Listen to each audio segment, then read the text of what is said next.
परम अकेडमी में आप सभी का स्वागत है। आज मैं लेके आया हूं आपके लिए एसएससी के मोस्ट इम्पोर्टेंट आर्टिकल्स। ये वो आर्टिकल्स हैं जो एसएससी के किसी न किसी एग्जाम में पहले आ चुके हैं और बहुत ही एनालाइज के साथ ये पीडीएफ जो आपकी तैयार की गई है। सबसे पहले हम बात करते हैं आर्टिकल्स के बारे में। ये आपका एक आर्टिकल है।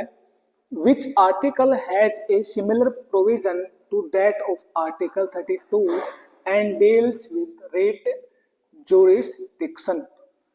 मतलब कि कौन सा अनुच्छेद 32 के समाधान प्रावधान रखता है और रेट अधिकारिता से संबंधित है।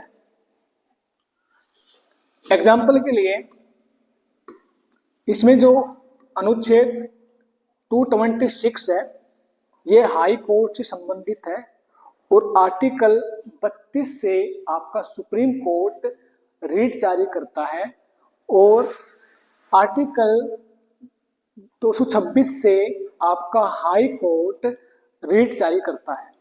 हाई कोर्ट रीट जारी करता है जो आपकी रीट है। आपकी 5 रीट है। 5 रीट कौन कौन सी हैं पहले मैं आपको बता दूं। जो ये पीडीएफ है, यह पीडीएफ आपको वीडियो के डिस्क्रिप्शन लिंक में मिल जाएगी। वहां से आपको लिंक मिलेगा। उस लिंक को आप कॉपी करोगे। कॉपी करके क्रोम के अंदर जब आप उसको पेस्ट करोगे और सर्च करोगे आपके सामने ये पीडीएफ आपकी ओपन हो जाएगी। वहां से आप इस पीडीएफ को डाउनलोड कर सकते हो बिल्कुल फ्री ऑफ कॉस्ट। इस पे कोई चार्ज नहीं है। अभी बात करते हैं रीट। यह जो आर्टिकल आपका आर्टिकल 32 इसके अनुसार सुप्रीम कोर्ट आर्टिकल 32 से सुप्रीम कोर्ट रीट जारी करता है और आर्टिकल 226 से आपका हाई कोर्ट रीट जारी करता है। और जो आपकी रीट है, रीट 5 है आपकी। कौन कौन सी? ये तो आपका हिंदी में है और ऐसी बिल्कुल सेम टू सेम ये आपका नीचे इंग्लिश में है। तो आर्टिकल 226 से आपका जो हाई कोर्ट रीट जारी करता है वो रीट क्या होती है?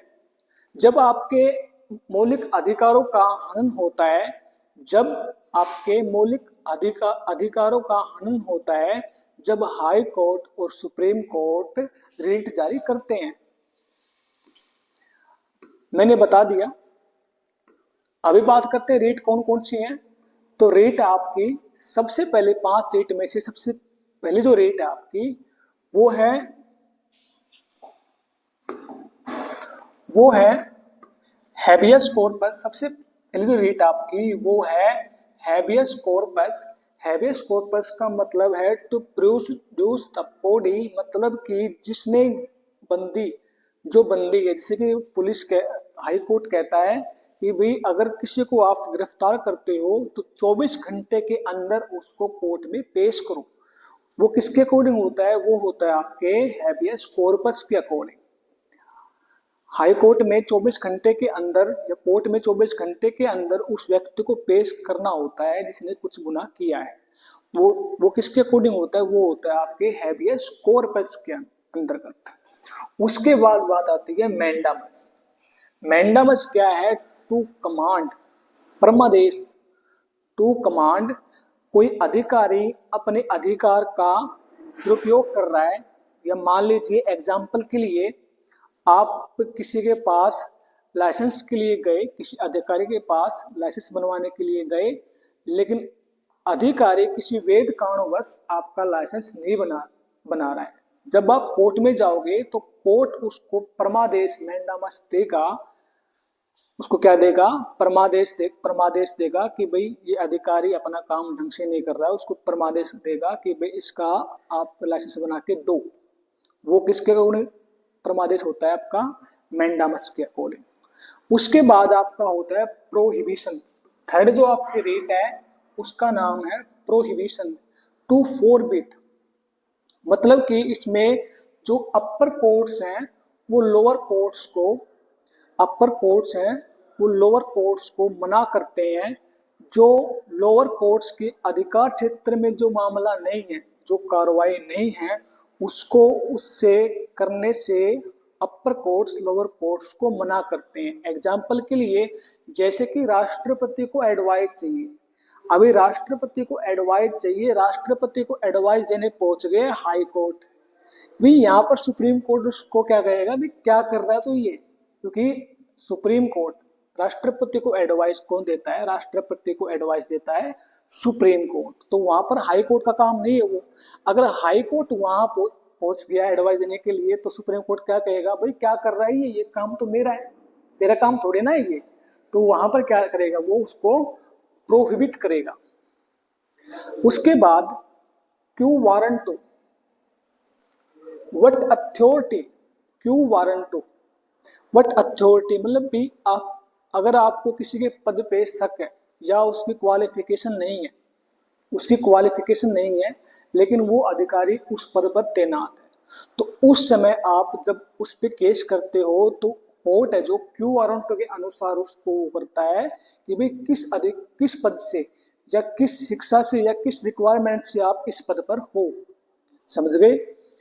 जब कोई अधिकारी उस लेवल का नहीं है, उसके पद पर जो बैठा है उसकी लायक नहीं है, या अपने उसमें वो कुछ जैसे कि कोई अधिकारी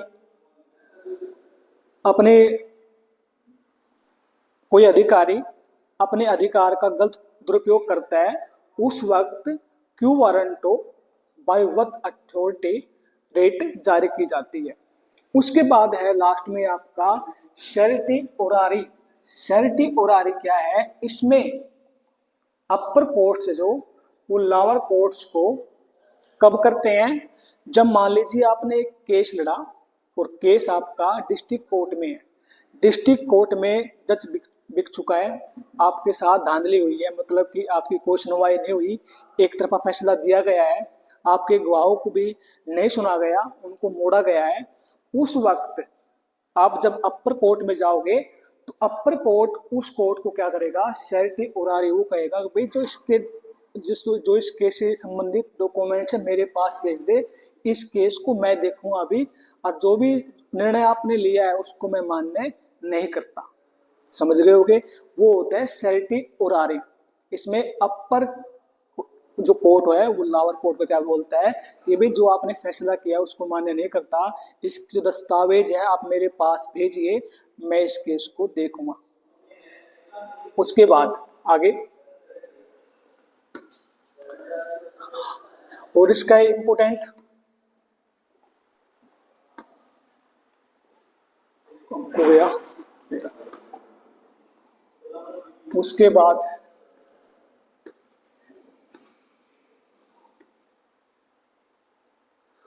बाद नेक्स्ट आर्टिकल आपका which article of constitution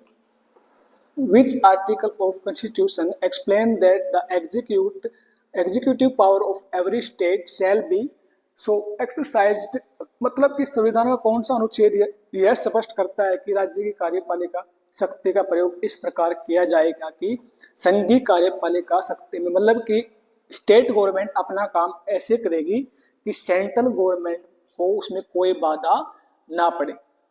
state government अपना काम ऐसे करेगी कि सेंट्रल गवर्नमेंट को उसमें कोई बाधा ना पड़े। एग्जाम्पल के लिए भारतीय संविधान का अनुच्छेद 257 स्पष्ट करता है, भारतीय संविधान का अनुच्छेद 257 स्पष्ट करता है कि प्रत्येक राज्य की कार्य शक्ति का प्रयोग इस प्रकार किया जाएगा जिससे संघ की कार्य शक्ति के प्रयोग में बाधा या प्रतिकूल प्रभाव ना पड़े। उसके बाद आपका आता है भारतीय संविधान के अनुच्छेद 257 में कहा गया है कि प्रत्येक राज्य की कार्यपालिका शक्ति का प्रयोग इस प्रकार किया जाएगा जिससे संघ की कार्यपालिका शक्ति के प्रयोग में बाधा या प्रभाव ना हो। उसके बाद आपका अनुच्छेद, ये कुछ इसके इंपोर्टेंट आर्टिकल्स हैं जो संबंधित है, ये भी आपके एग्जाम में आ सकते हैं, तो इनको भी पीडीएफ में कवर किया गया है। उसके बाद है अनुच्छेद 261, ये आप पीडीएफ से पढ़ सकते हो, बाकी मोटा मोटा मैं आपको पढ़ा दूं। सार्वजनिक कार्य व अभिलेख व न्यायिक कार्रवाई के लिए जो आपका आर्टिकल है वो आर्टिकल 261, उसके बाद आर्टिकल 247 कुछ अतिरिक्त न्यायालयों की स्थापना हेतु बंद करने की संसद की शक्ति है। उसके बाद आपका आर्टिकल्स अनुच्छेद 123 मोस्ट इंपोर्टेंट आर्टिकल्स, ये कई बार एग्जाम में आ चुका है। संसद के अवकाश के दौरान जो राष्ट्रपति है वो अध्यादेश जारी कर सकता है। उसके बाद नेक्स्ट आर्टिकल आपका, निम्नलिखित में से किस राज्य की सरकार ने 2022 में, मतलब कि आर्टिकल 41 इसमें क्या प्रावधान आपके किए गए हैं। आर्टिकल 41 में इसका आंसर है केरल। बाकी मैं बता दूं आर्टिकल 41 में ये अनुच्छेद एक कल्याणकारी राज्य की स्थापना के लिए महत्वपूर्ण है। और सिंपल सी बात है, जो आर्टिकल 41 है वो किसी राज्य को उसके जो नागरिक हैं उनमें एक आर्थिक या एक ढंग की व्यवस्था को रखने के लिए लागू किया जाता है। एग्जाम्पल के लिए अनुच्छेद 41 संबंधित भारतीय संविधान 41वें संशोधन ने राज्य लोकसभा आयोग के अध्यक्ष और सदस्यों की सेवानिवृत्ति की आयु 60 से बढ़ाकर के 62 वर्ष कर दी गई। अनुच्छेद 41 के प्रभावी कार्य के लिए विभिन्न कानूनी नीतिगत उपाय किए गए, जिससे कि महात्मा गांधी राष्ट्रीय ग्रामीण रोजगार गारंटी अधिनियम, जो मनरेगा आपकी, मनरेगा गांव में है, मनरेगा आपकी जो देन है वो आर्टिकल 41 की देन है। और राष्ट्रीय सहायता कार्यक्रम, उसके बाद भारतीय संविधान का कौन सा अनुच्छेद राज्य द्वारा संचालित शैक्षणिक संस्थानों में से किसी भी धार्मिक शिक्षा प्रदान करने पर प्रतिबंध लगाता है। तो इसका राइट आंसर आर्टिकल 28 है। भारतीय संविधान का जो अनुच्छेद 28 है वो किसी भी धार्मिक शिक्षा प्रदान करने पर प्रतिबंध लगाता है कि भाई आप किसी भी कोई स्पेसिफिक धार्मिक प्रवचन नहीं दे सकते किसी भी स्कूल में या किसी चीज में, उसके लिए कौन है, उसके लिए आपका आर्टिकल 28 है। उसके बाद भारतीय संविधान का अनुच्छेद 28 यहाँ पर मैंने बता दिया आपको। उसके बाद कुछ इससे संबंधित आर्टिकल्स, आर्टिकल 29 धर्म, नस्ल, जाति या भाषा के आधार पर भेदभाव को रोकता है। ये जो आर्टिकल है, इस आर्टिकल का जो मिसयूज हो रहा है वो कहां पर हो रहा है फिलहाल, वो हो रहा है आपका फिलहाल में आपके महाराष्ट्र में क्योंकि भाषा के आधार पर भेदभाव किया जा रहा है। तो वो किसका हनन है, वो आर्टिकल 29 का हनन है। आर्टिकल 29 का वो हनन हो रहा है महाराष्ट्र में। उसके बाद है अनुच्छेद 30, अल्पसंख्यक को अपने पसंद के शिक्षण संस्थान स्थापित करने, जैसे कि आपके जो मदरसा वगैरह खुले हुए हैं वो किससे खुले हुए हैं, वो खुले हुए हैं आपके आर्टिकल 30 से। उसके बाद आता है आपका अनुच्छेद 31। अनुच्छेद 31 में क्या है, मौलिक अधिकारों का हिस्सा था जो संपत्ति के अधिकार की गारंटी देता था। अब यह 44वें संविधान संशोधन के तहत यह हटा दिया गया है। Next, which of following articles of the constitution mentions about the organization village panchayat. अभी ध्यान दीजिए, विलेज पंचायत से आपके दो आर्टिकल संबंधित है। पहला आर्टिकल है 40 और दूसरा है आर्टिकल 243। अभी बात करते हैं आर्टिकल 40 कहाँ यूज होता है और आर्टिकल 243 कहाँ यूज होता है। आर्टिकल 40 क्या है, आर्टिकल 40 है एक नीति निर्देशक सिद्धांत है, सरकार के लिए एक दिशा निर्देश है, ये सरकार के लिए एक दिशा निर्देश है, लेकिन इसे सीधे अदालत में लागू नहीं किया जा सकता। उसके बाद आर्टिकल 243, ये क्या है, आर्टिकल 243 73वें संविधान संशोधन के तहत 1992 में 73वें संविधान संशोधन के तहत पंचायत के गठन, मोस्ट इंपोर्टेंट आर्टिकल है, मोस्ट इंपोर्टेंट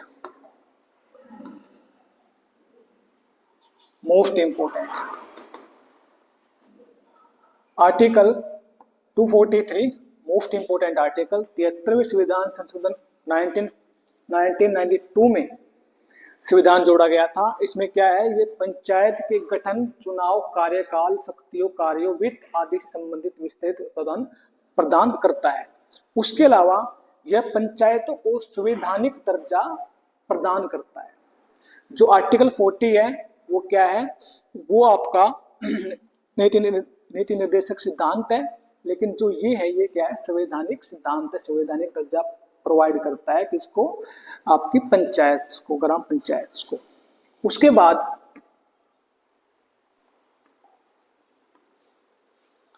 ये जो इसके बारे में मैंने बताया था, जो आर्टिकल 40 है वो एक क्या है, नीति निर्देशक सिद्धांत है।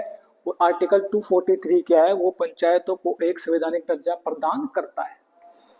उसके बाद नेक्स्ट आपका, भारत के संविधान का कौन सा अनुच्छेद राष्ट्रपति को सर्वोच्च न्यायालय के न्यायाधीशों की नियुक्ति करने का अधिकार प्रदान करता है? मोस्ट इंपोर्टेंट क्वेश्चन है ये आपका, कई बार एग्जाम में रिपीट हो चुका है।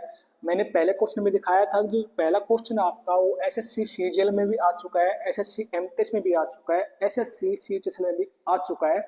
और ये जितने भी सारे क्वेश्चन मैंने इसमें पीडीएफ में दे रखे हैं, ये किसी न किसी एग्जाम में एसएससी के रिपीट हो चुके हैं। अभी भारत के संविधान का कौन सा अनुच्छेद राष्ट्रपति को सर्वोच्च न्यायालय के न्यायाधीशों की नियुक्ति करने का अधिकार प्रदान करता है? तो आर्टिकल 124 जो है, 124 टू राष्ट्रपति को सर्वोच्च न्यायालय में, सुप्रीम कोर्ट, सर्वोच्च न्यायालय सुप्रीम कोर्ट में न्यायाधीशों की नियुक्ति करने की शक्ति देता है। सर्वोच्च न्यायालय मतलब supreme court, SC supreme court, supreme court है सर्वोच्च न्यायालय।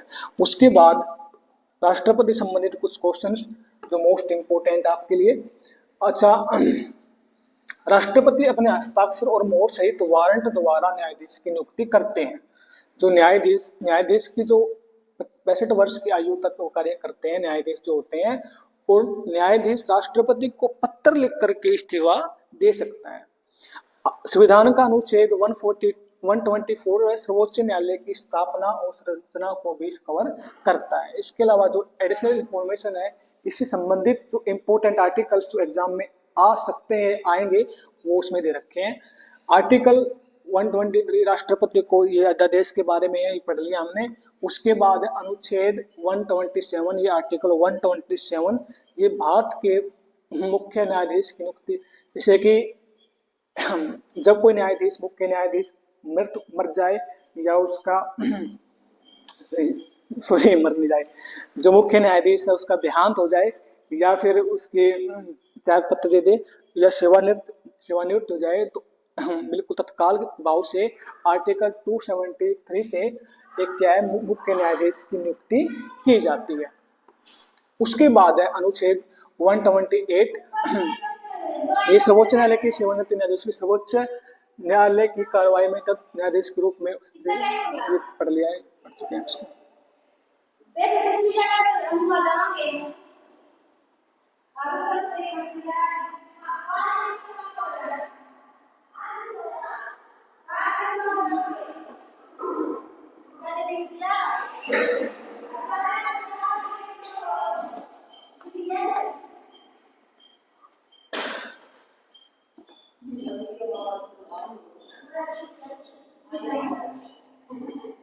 उसके बाद है द ऑर्गेनाइजेशन दैट मतलब कि comptroller and auditor general heads is known as the organisation that comptroller and auditor general heads is known as, मतलब कि ये बात हो रही है केग की। केग जो आपके महालेखा परीक्षक होते हैं उसके बारे में बात की जा रही है। मोस्ट इंपोर्टेंट आर्टिकल ये भी है, काफी एग्जाम में पहले एसएससी के में आ चुका है और आगे भी आने की संभावना पूरी है। भारतीय संविधान का अनुच्छेद 148 से लेकर 151 भारत के केग से संबंधित है। केग भारत के नियंत्रक एवं महालेखा की परीक्षक से संबंधित है आर्टिकल। भारत के जो केग की शक्तियां हैं, जो केग की पावर है, वो अनुच्छेद 148 में स्थापित की गई है। अनुच्छेद 149 भारत के जो केग है, केग के कर्तव्यों को निर्धारित करता है। कौन? आपका आर्टिकल 149 जो आपका केग है उसकी शक्ति कर्तव्यों को निर्धारित करता है आर्टिकल 149। उसके बाद इसकी जो मुख्य बिंदु है, इंपोर्टेंट जो मुख्य इसके एडिशनल इंफॉर्मेशन है, भारत के सर्वोच्च न्यायालय के न्यायाधीश समान दर्जा प्राप्त है किसको? आपके केक को। जो आपका केक है उसको समान दर्जा प्राप्त है आपके भारत के मुख्य सर्वोच्च न्यायाधीश के बराबर। उसके बाद जो केक के कार्यकाल 6 वर्ष है या 65 वर्ष की आयु में इनमें से जो पहले हो वो होता है।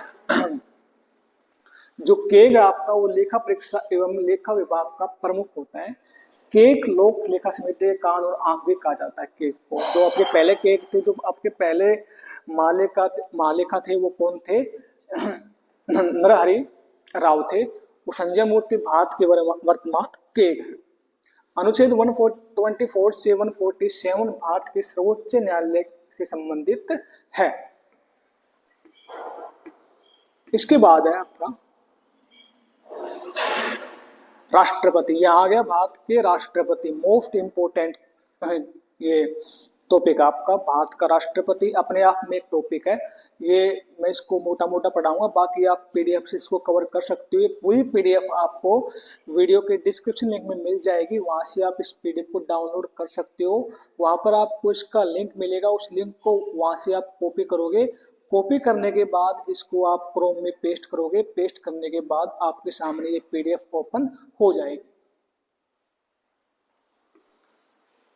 इसमें कह रखा भारतीय संविधान का कौन सा अनुच्छेद स्पष्ट रूप से प्रदान करता है कि राष्ट्रपति पुनः निर्वाचित होने के लिए पात्र है? तो इसमें अनुच्छेद जो 57 है उसमें कहा गया है कि कोई व्यक्ति राष्ट्रपति पद का धारण करता है या कर चुका है वह इस संविधान के अन्य उपबंधों के अधीन रहते हुए उस पद पर पुनः निर्वाचित होने का पात्र होगा। इसके अलावा आर्टिकल 56 है, जो आर्टिकल 56 राष्ट्रपति के कार्यकाल से संबंधित है। और जो राष्ट्रपति का कार्यकाल होता है वो 5 वर्ष का होता है। 5 वर्ष तक राष्ट्रपति अपने पद पर बना रहता है। इसके अलावा जो राष्ट्रपति के संविधान के उल्लंघन के लिए अनुच्छेद 61 के द्वारा राष्ट्रपति पर महाअभियोग लगाया जाता है। मोस्ट इंपोर्टेंट आर्टिकल ये है आर्टिकल 61 या आर्टिकल 61, जिसके द्वारा राष्ट्रपति पर महाअभियोग लगाया जाता है। उसके बाद है आर्टिकल 58। आर्टिकल 58 में भारत के राष्ट्रपति के रूप में निर्वाचित होने के लिए योग्यता निर्धारित करता है। जो आर्टिकल 58 है वो भारत के राष्ट्रपति की योग्यता निर्धारित करता है। उसके बाद है आर्टिकल 59, ये राष्ट्रपति के पद की शर्तों से संबंधित है। भी राष्ट्रपति बनने के लिए क्या क्या शर्त होती हैं वो आपका आर्टिकल 59 में होती है। उसके अलावा कुछ इंपोर्टेंट आर्टिकल्स जो राष्ट्रपति संबंधित है, मोस्ट इंपोर्टेंट आर्टिकल्स, ये किसी न किसी एग्जाम में आ सकते हैं। तो इस पीडीएफ को डाउनलोड करके आप इस पीडीएफ से इसको कर सकते हो। जैसे कि राष्ट्रपति की संवैधानिक की शक्ति, राष्ट्रपति संसद का भाग है, ये आर्टिकल 85। वीडियो बहुत लंबी हो जाएगी अगर मैं कराऊंगा तो इसको, लेकिन ये पीडीएफ में मैंने दे दिए हैं, आप पीडीएफ को डाउनलोड करना। इस पीडीएफ में जितने भी इंपोर्टेंट आर्टिकल्स एसएससी के सभी इसमें कवर किए गए हैं। इसके बाद next, which article of constitution India deals with the conduct of business of the government of A state. Bharat के संविधान कौन सा अनुच्छेद राज्य सरकार के कार्यों के संचालन से संबंधित है? तो आर्टिकल 166। भारत के संविधान का अनुच्छेद आर्टिकल 166 राज्य सरकार के कार्यों के संचालन से संबंधित है। जो राज्य में कार्य होंगे उनके संचालन के लिए कौन सा अनुच्छेद कार्य करता है? तो अनुच्छेद 166 जो है वो कार्य करता है। इसके अलावा अतिरिक्त जानकारी, अनुच्छेद 164 ये किसमें यूज होता है? आर्टिकल 164 राज्यपाल मुख्यमंत्री और अन्य मंत्री नियुक्ति करता है। जैसे कि राज्यपाल मुख्यमंत्री और अन्य मंत्रियों की नियुक्ति करता है जो राज्यपाल के प्रसाद पर कार्य करते हैं। आर्टिकल 164 के अनुसार जो राज्यपाल है वो मुख्यमंत्री की नियुक्ति करता है। अनुच्छेद 167 मुख्यमंत्री राज्य के प्रशासन के बारे में राज्यपाल को जानकारी प्रदान करने के लिए जिम्मेदार हैं। उसके अलावा अनुच्छेद 177 सदनों के संबंध में मंत्री और महाधिवक्ता के अधिकारों को परिभाषित करता है। उसके बाद मोस्ट इंपोर्टेंट ये भी, भारत का उपराष्ट्रपति क्या बोला गया है? भारतीय संविधान का कौन सा अनुच्छेद यह प्रावधान करता है कि भारत का एक उपराष्ट्रपति होगा? आर्टिकल 63 यह प्रावधान करता है कि भारत का एक उपराष्ट्रपति होगा। उसके बाद ये इंपोर्टेंट जो आर्टिकल उपराष्ट्रपति संबंधित है वो सब इसमें दिए गए हैं, आप पढ़ सकते हो। तो जैसे कि आर्टिकल अनुच्छेद 64 में क्या है, अनुच्छेद उपराष्ट्रपति को राज्यसभा का पदेन सभापति बनाता है, सभापति बनाता है। जो सभापति बनता है उपराष्ट्रपति, वो किस आर्टिकल से बनता है, तो आर्टिकल 64 से, आर्टिकल 64 से बनता है। उसके अलावा कर्तव्य का वर्णन, जो उपराष्ट्रपति के जो कर्तव्य हैं वो किस अनुच्छेद में है, तो अनुच्छेद 65 में उपराष्ट्रपति के कर्तव्य है। उसके बाद उपराष्ट्रपति के चुनाव, अनुच्छेद 66। उसके बाद उपराष्ट्रपति का कार्यकाल जो 5 वर्ष का होता है वो किसके अनुसार होता है, अनुच्छेद 67 के अनुसार। उसके बाद है शपथ, अनुच्छेद 69, राष्ट्रपति उपराष्ट्रपति शपथ जो लेता है अनुच्छेद 69 के अकॉर्डिंग लेता है। उसके अलावा ये इंपॉर्टेंट, बाकी आप पढ़ सकते हो, इससे पीडीएफ आपके सामने है। उसके बाद which of the following is not a fundamental duty of the Indian citizens, इनमें से कौन सी जो मौलिक कर्तव्य भारतीय नागरिक का नहीं है। तो इसमें जो आपका 5 वर्ष की अनिवार्य राष्ट्रीय सेवा है ये आपका मौलिक अधिकारों में नहीं है, बाकी ये तीनों किस में आते हैं, आपके मौलिक अधिकारों में आते हैं। इसको पढ़ते हैं, मोस्ट इंपोर्टेंट। मौलिक कर्तव्यों को 42वें संविधान संशोधन अधिनियम, मौलिक कर्तव्य को 42वें संविधान संशोधन अधिनियम 1976 में भारतीय संविधान में शामिल किया गया।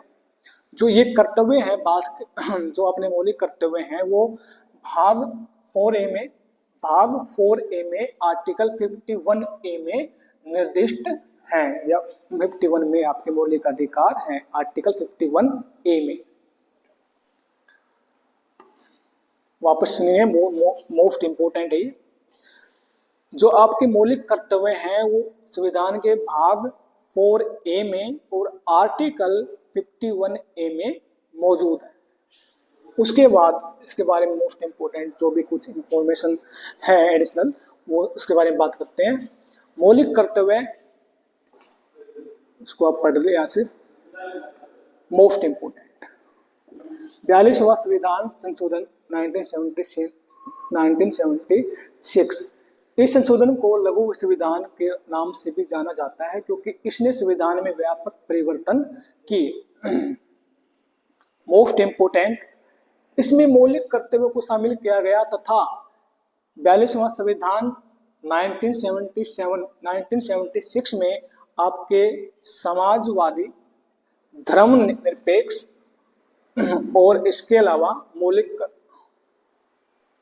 दो शब्द, समाजवादी और धर्मनिरपेक्ष आपकी जो भारतीय प्रस्तावना है उसके अंदर जोड़े गए थे। कब जोड़े गए थे, आर्टिकल 42 और 42वां संविधान संशोधन 1976 में समाजवादी और धर्मनिरपेक्ष आपका प्रस्तावना में जोड़ा गया था। लोकसभा और राज्यसभा विधानसभाओं का कार्यकाल भी 5 वर्ष से बढ़ाकर 6 वर्ष कर दिया गया। इसके अलावा ये इंपोर्टेंट भाग 4, 12 संविधान का भाग 4A, ये मोस्ट इंपोर्टेंट है, इससे क्वेश्चन बिल्कुल बन सकता है आपका, ये मैंने ऊपर करवा भी दिया। 11 कर्तव्यों की सूची आपकी संविधान में शामिल है। जो आपके 12 कर्तव्य हैं, जो आपके 11 कर्तव्य। 44वें संविधान संशोधन क्या परिवर्तन हुए, तो 44वें संशोधन ने संविधान के प्रावधानों में कुल बदलाव किए हुए नीचे दिए गए बिंदुओं में दिए गए हैं। संविधान के मूल ढांचे में कोई बदलाव तभी किया जा सकता है जब भारत की जनता उसे जनमत संग्रह से बहुमत से स्वीकार करे। इसके लिए अनुच्छेद 368 में संशोधन किया जा रहा है। उसके बाद है 1978 के 44वें संविधान संशोधन अधिनियम ने 42वें संशोधन अधिनियम द्वारा दिए गए प्रावधान को उल्टा दिया। इस सरकार को अनुच्छेद 368 द्वारा अपने इच्छानुसार संविधान में संशोधन करने की अनुमति दी थी। 44वें संविधान अधिनियम ने सरकार की इस अनुचित शक्ति को निरस्त कर दिया। संपत्ति का अधिकार मैंने बताया था, अनुच्छेद 31 से हटा दिया गया। इसकी जगह अनुच्छेद 300A के तहत इसे कानूनी अधिकार बना दिया गया। और कुछ इम्पोर्टेंट इसके है। आपातकालीन की घोषणा केवल मंत्रिमंडल द्वारा राष्ट्रपति को ही, ये इम्पोर्टेंट है। आपातकाल की घोषणा केवल मंत्रिमंडल द्वारा राष्ट्रपति को ही दी गई लिखित सलाह के आधार पर ही की जा सकती है। मतलब कि आपातकाल की जो घोषणा मंत्रिमंडल करता है वो राष्ट्रपति को क्या देगा, लिखित सलाह देगा। उसके बाद ये कुछ इम्पोर्टेंट, ये वापस से रिवाइज किया गया है, जो आपने स्टार्टिंग में किए हैं, जो इम्पोर्टेंट आर्टिकल्स हैं वो इसमें कवर किए गए हैं, पहले हो चुके हैं क्योंकि ये मोस्ट इम्पोर्टेंट है इसलिए बाद में भी लिखे गए हैं। और यहाँ पर आपकी वीडियो दी एंड।